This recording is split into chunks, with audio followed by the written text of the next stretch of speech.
welcome to Give Thanks. We're really excited to have you with us today. And we are going to talk about reconnecting and recovering with our learning communities. I'm Amy Alomar. I'm the Director of Schools Program, and I'm joined by my colleague and our founder, Mike. He's going to be on the chat and Q&A with you, so please feel free to interact as we go along. Thank you also for filling out the poll. It looks like all of you are new to Give Thanks, so we're really excited about that. We'll give a quick and brief demonstration of what the product is, but mostly we'll just be talking about practices you can use in your learning community. And if you want to check in later with a demo, we're happy to share more about it with you. So we're going to go ahead and get started. Today, what we're going to be focused on is that reconnection and that recovery as we move to in-person, noting that some of you may have already returned to in-person learning, some of you may be figuring it out as we speak, and some of you may be dealing with hybrid situations where you're still doing some distance and still doing some in-person. And it's going to be an interesting and unique experience for all of us as we embrace that new adventure. But I want to just caution or explain that this is intended, Give Thanks and the practices we share today are intended to really help complement what you're already doing and not add on more work, because we understand that there's a lot of uncertainty right now, and that's part of the confusion and part of the need for this recovery. So we're going to look at the benefits of gratitude and the practice of gratitude, and then think about how that might help you in your specific situation, giving you some specific strategies to walk away with today. We know that there's this disconnect, right? We've been away from our students, maybe back with our students, maybe a mix of together and back, together and away. So we understand that each of us are facing this, and we've all lost a little something in the last year of education, which has been the most challenging, certainly in our lives as educators here at Give Thanks. So what I'd love for you to do is just share with me, either in the chat publicly, if you're comfortable. You can also do it privately, just to the panelists, but we'd love to know what are some of your specific challenges. So what's been lost in your learning community during this distance, hybrid, or restricted in person, whatever you're experiencing? What has been lost? What is it that you're looking to address when you come here, when you go into school, when you think about social emotional learning and that recovery period? If you would just share with us some of those things that you're thinking about. And as I look at the chat here, it looks like some of you said the actual physical connection, the eye contact, the casual check-ins. Unless a student stays online or reaches out, I don't get a sense of how they're doing. And one person says hallway chit chat with my colleagues. So that's sort of passing by and connecting with even our own colleagues as opposed to just with our students. So feel free to include anything else as we move along. We love to know what's going on in our community. So we'll just take a peek at gratitude science. If you're here today, you likely have a sense of the importance of gratitude, but we'd love to just share with you some of the important strengths, the things that it offers our students. This entire list is helpful, but today we'll take a deep focus on strengthening those relationships, increasing happiness, and reducing stress and anxiety, although you can see it has many, many benefits. One of the ways that we know gratitude works, one of the practices of it, is journaling and also letter writing and looking at our own strengths and our competencies of social emotional learning. So we like to focus on that at Give Thanks. How do we maximize students' ability to do these things? And we do it through an app, but you can do it through journals, you can do it through letter writing, and you can do it face-to-face. So we know that gratitude improves well-being for our students. We know that in addition to giving them that sense of belonging and strengthening those relationships, it also helps to support their academics. They actually do better, academically speaking, if they feel a strength here in their social emotional learning. And so we really want to focus on the well-being aspect, but also the skills that are involved in giving thanks so that kids can actually build on that, because it is a resource for them academically speaking, in addition to socializing. And they need to recognize, what does it look like? What is gratitude? What is a social emotional competency before they can actually do it sometimes? And so it's important that we teach them those skills in addition to the importance of it. So right now I'm going to take a quick tour on Give Thanks. Again, this is because most of you said that you are new to Give Thanks, and I just want to give you a brief tour. But if you want to go in a deeper dive, please do just send an email to info@GiveThanks, and we would be more than happy to offer you that specific demo for your learning community. And I want to mention that all of the resources I'm about to share are open and free for you, and we will share them through an email and at the end with a bit.ly link. So you can have access to all the research we're going to highlight, this deck in particular, and you can also get in touch with us. So I just want to highlight that as we move through. So we are an online curriculum and web app. We offer you actual practices and teaching lessons to be used through our web app. The teaching lessons and practices can be used outside of our app. They can be used in a pen and paper if you'd like. Our app offers you an opportunity to build a community online, which was especially helpful as we moved to distance and hybrid learning, but was actually intended to be used in person. So you can use it as you reconnect and recover in person. We know that it's important to have a school-wide system, a real community that is student-centered, that offers positive behavior recognition as opposed to simply a punitive system to help participate. So we offer one really basic way of doing this through giving and reflecting. This is an example of what it looks like in our system. Again, this is just a brief snapshot of what we do. This is a thanks note that a student might send. So they would pick a student in their class to write to, or a staff member, and they would tag to a competency, which can be customized for your learning community. Once they've tagged it, they're able, and I'll show you in the next slide, about how to see where they are showing strong competencies. They also have reflection tasks. So these can be customized, or we offer you templated ones where you can offer to your students the ability to ask them questions, do check-ins, have them think about something specific towards social emotional learning. Once they've sent those notes, they can see their own strengths inventory. So imagine you have a student that is saying, wow, I never realized I could be noticed for my courage, or, oh, that really resonates with me because I am a risk taker. So I really appreciate that I'm being recognized for that. And this is the way that they can see what they're recognized for. They can also see what they're recognizing in others. We have another graph similar to this one that shows the strengths they're recognizing in others. So what's important to them? What are they picking up on? And it's important for students, we know, to recognize their own strengths so that they feel this sense of competency within their own social emotional learning.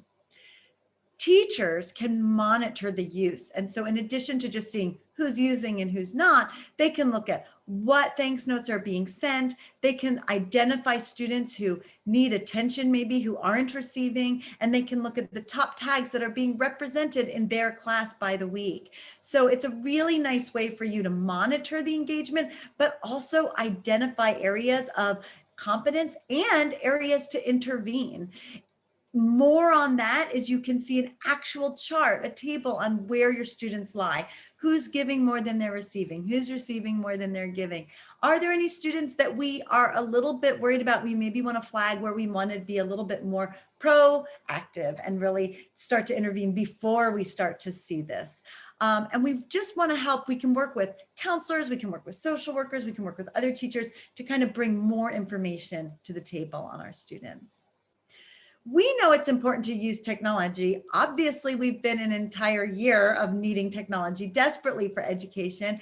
But in addition to that, it offers equitable access. It allows students to interact in a way that they can demonstrate digital citizenship, which is so crucial to them in this generation.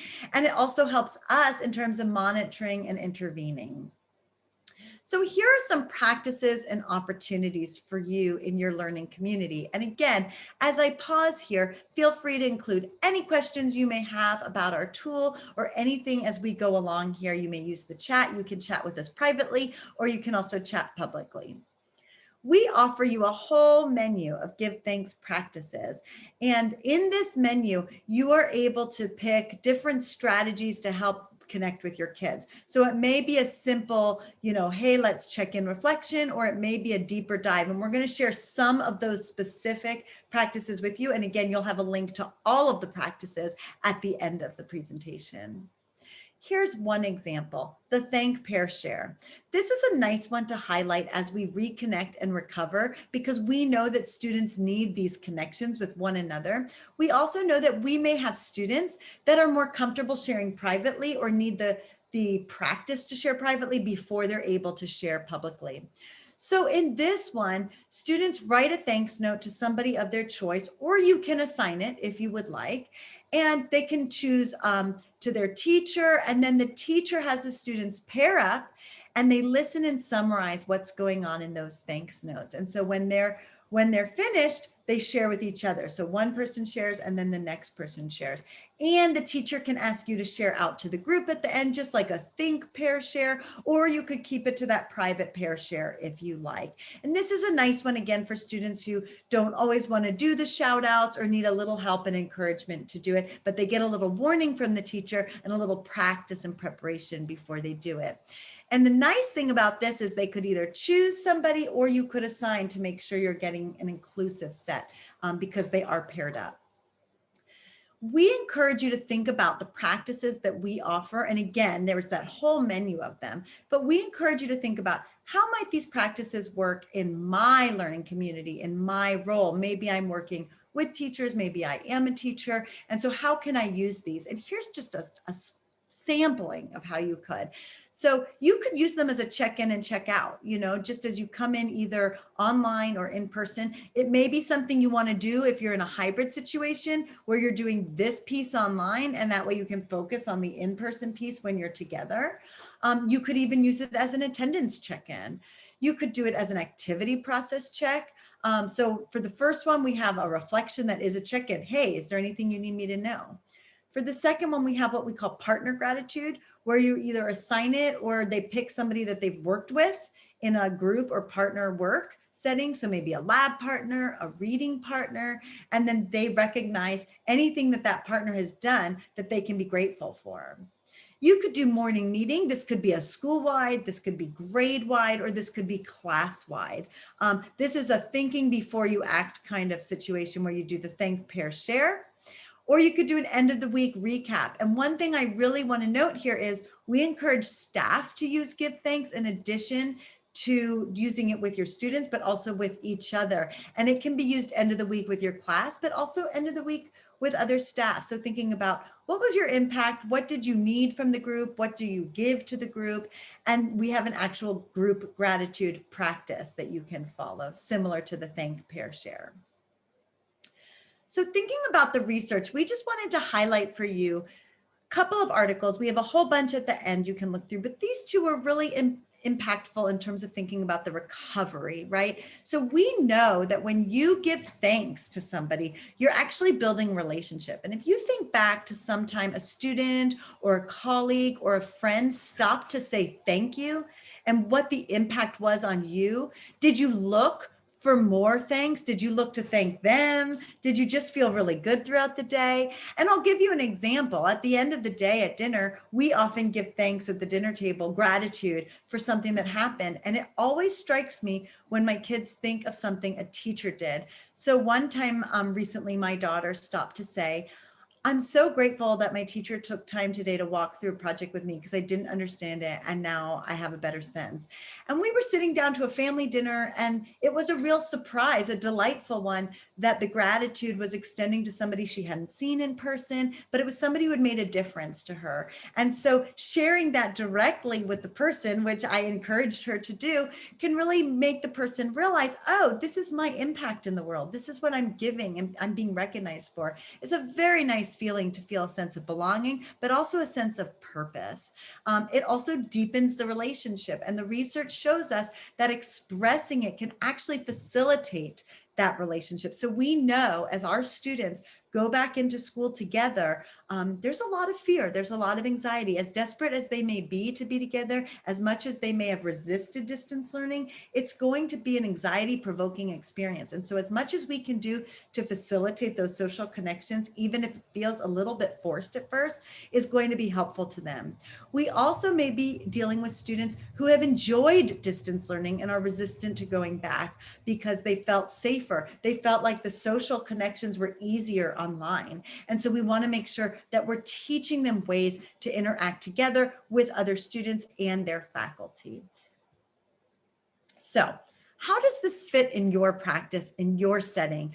You know, what is your role? How might this work for you? I want you to just start thinking inside your head about where you see this working in your learning community. So depending on your role, and it looked like we had some tech coaches, some curriculum coaches, a couple administrators, some teachers, considering your own role, where can you use this? Where can you use these practices, either in your work in reconnecting and recovering with your colleagues and or supporting them with students, or in your direct work with students? And again, I just highlighted a couple of the practices I shared, but you have the whole menu of practices. So what are ways you think you can use this to affect change and to create some sense of recovery in your learning community? Is it that checking in and out with students, maybe through a reflection? Is it an activity process check, morning meeting, or end of the week?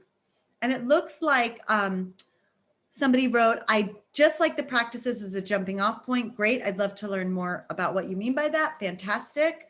I think using partner gratitude will help facilitate the socialization we've lost. Fantastic. And the nice thing about the partner gratitude is it keeps it kind of safe, because you can either assign the partner or have them choose one, but it makes sure everybody there has somebody that they're thanking, and also everybody is thanked. So that's kind of a nice one for that. And then the thank, pair, share sounds good for my kiddos who are nervous to speak out but want to be heard.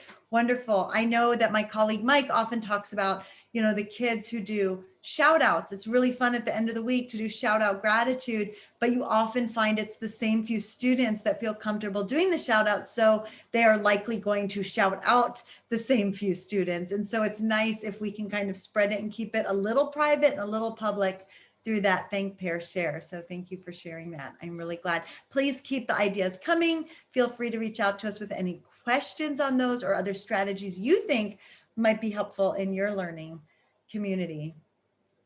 So here is a list of some of the resources we thought would be helpful to you. And again, on the next slide, we'll share a bit.ly with a link to this actual deck with these links. But we do offer you some general resources to using GiveThanks, our own curriculum, and also we offer you some of those research articles that we find very helpful. And to note that there is actually a study using GiveThanks. So we know that we've taken what we know works in the research and we've actually applied it, and it has been researched, which is exciting and validating for us to share. I want to thank you so much for joining us. I'll stay on if there are any specific questions. I want to be mindful of your time, and I'm really grateful. I hope this has found you healthy and well and offered you some exciting resources for you to use in your context. And please do reach out, info@givethanks.org, if you have any questions or would like to do a demo. Take care.